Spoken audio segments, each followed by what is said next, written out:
Hi guys, welcome to this week's Spicule Live. This is the first of our video blogs where I'm a bit ill and Stephen's a bit worn out for playing golf. So bear with us whilst we go through a few things we worked on this week. So we're Spicule. We are a largely data-centric systems and server automation company. We like building platforms for data processing, data analytics, that type of thing. And so, we want to show you some of the stuff that we've been working on this week because we think it's cool. It's a good bit of a hack. It's a bit of a fun project. It's nothing too serious, but it's something that we're going to build on over the coming weeks as we build out the project and put more servers in and start building out the capabilities of the platform.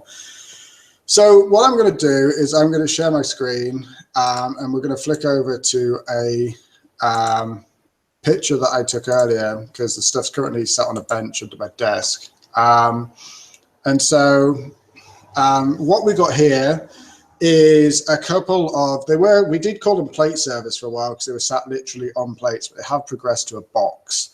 And these are Odoo x86 boards. And so I saw these on Kickstarter a few months ago and backed the Kickstarter to get a few of the boards. And we thought they were pretty cool. They've got x86 processor in them.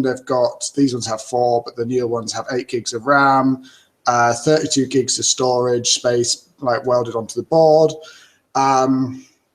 usual serial ATA connectors, that type of thing, network ports, and decent graphics as well for small cards. But the cool thing is on the other side, they've got an Arduino board soldered into the other side of the card. So you've got like a dual processor thing going on where you can have the x86 GPIO pins communicating with Arduino GPIO pins and the whole thing, working in symmetry with one another. And I thought that was quite an interesting platform, especially for us, where we like to do things with automation and build stuff out. And so if I just flick to the other picture, hopefully.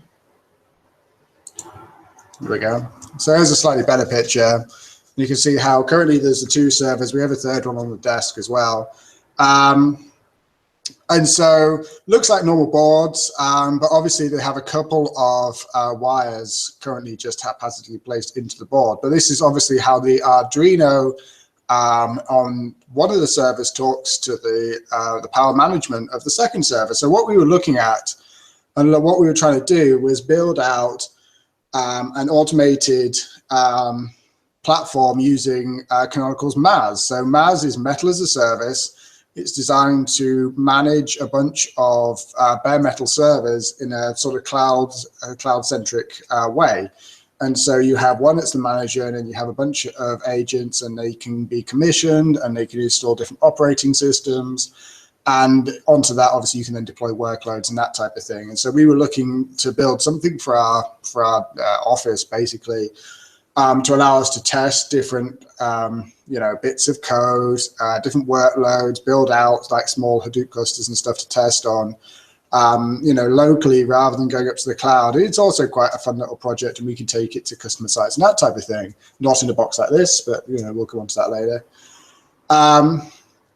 And so, so the way that it's wired up currently, it allows one server to send a low pulse over to the second server, which triggers a power on and off call to the x86. And that's pretty cool because it then allows us to obviously hook this stuff up to MAAS. So if I flip back and you can see my face again briefly, we won't see my face for too long because it's not that entertaining.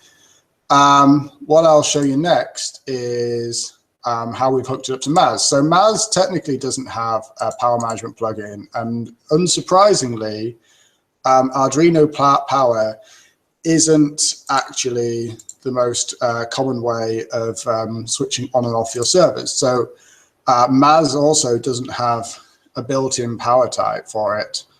So we sort of tweaked it using a patch that we found online. I think it's by a guy called Stefan. I could be wrong. I apologize if I get the name wrong. For a Wake on LAN diff. And so we took that diff and we tweaked it, and so it became the Arduino controlled power plugin.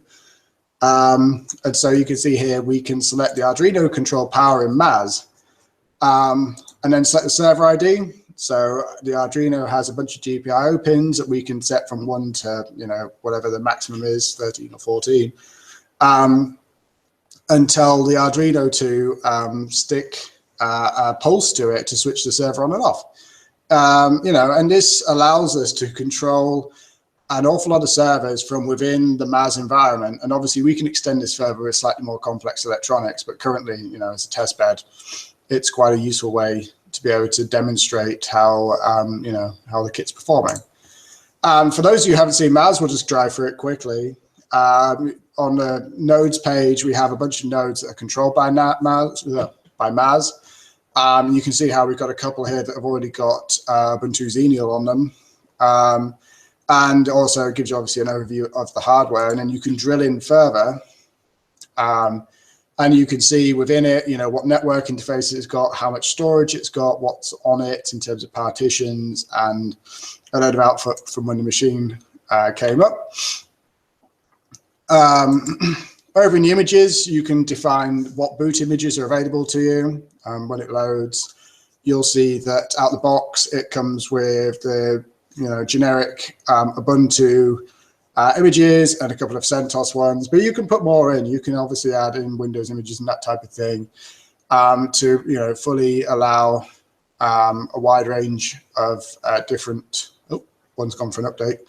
A wide range of different cloud OSs within your MAAS environment. Outside of that, we've got DNS. We've got how the network zones and subnets are set up. So if I drop into subnets and then look at the fabric, further into the fabric,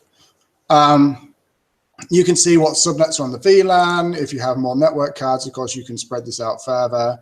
You've got what's currently being used, what's reserved, you get static routes, the whole usual stuff. So the idea being that MAAS will control your network across your organization largely from within a very nice GUI. It does have a command line as well, but largely you can do most things from the GUI.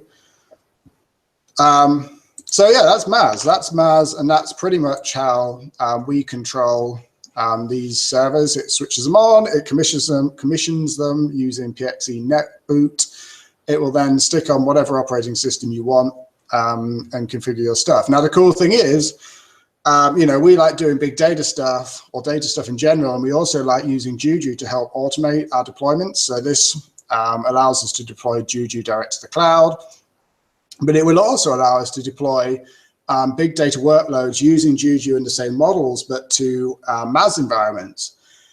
Currently, of course, with like 1.5 servers wired up, it's not going to get us very far. We can't deploy a big scale Hadoop stack to it. Luckily, we do have another 5 or 6 of these cards sat in a cupboard waiting to go.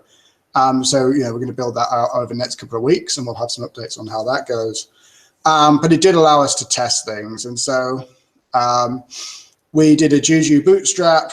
We added MAAS as a cloud, and then connected our API key to it.